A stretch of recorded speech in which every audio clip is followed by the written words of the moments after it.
Hi, my name is Kate Feibusch, and I'm a family practice physician, and I currently work at Kaiser in Northern California, but prior to that I worked in Guatemala for many years. So just in case you don't remember where Guatemala is, here's a map of Mexico, and the country just south of Mexico is Guatemala. This down here is the capital of Guatemala, but I actually worked about 12 hours from the capital by bus in a little town up near the border.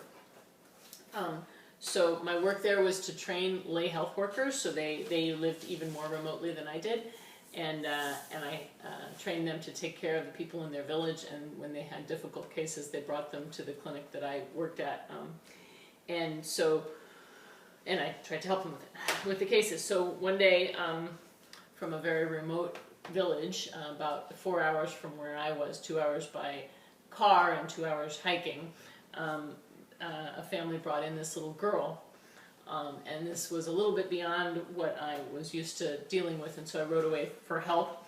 My means of communicating with the outside world was my BlackBerry, which I still am very fond of, and I wrote to a good friend of mine and I said, "Use your x-ray vision when looking at this picture to see this 6-year-old's tense ascites. She has pitting edema to her mid-back, rales, a cough, and so much protein in her urine that the urine strip turned blue, not green. Her respirations were 29 and her hemoglobin was 10 by our visual scale. The history is that she'd been this way for 6 months.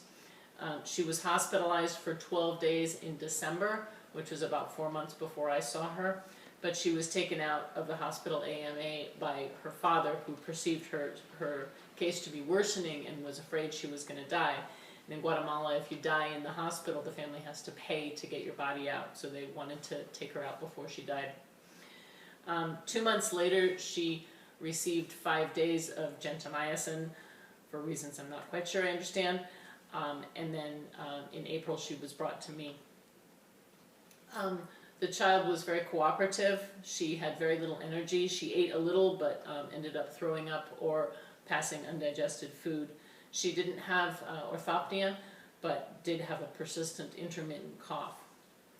So I gave her a little bit of Lasix, a little bit of prednisone. I got the cell phone number of the promoter, and I sent them on their way back to their village. And like I said, I wrote away for help, and got sent several UpToDate articles. I kept asking for more UpToDate articles, and I read them at night under the mosquito net after the lights had gone out. We lost electricity at 11 o'clock at night, and we all went under the mosquito nets, and I read the UpToDate articles on my BlackBerry laboriously through the night, and was in contact with the health promoter in his village, and he had to actually hike up to the top of a hill to tell me how the little girl was doing, because that's where the phone reception was.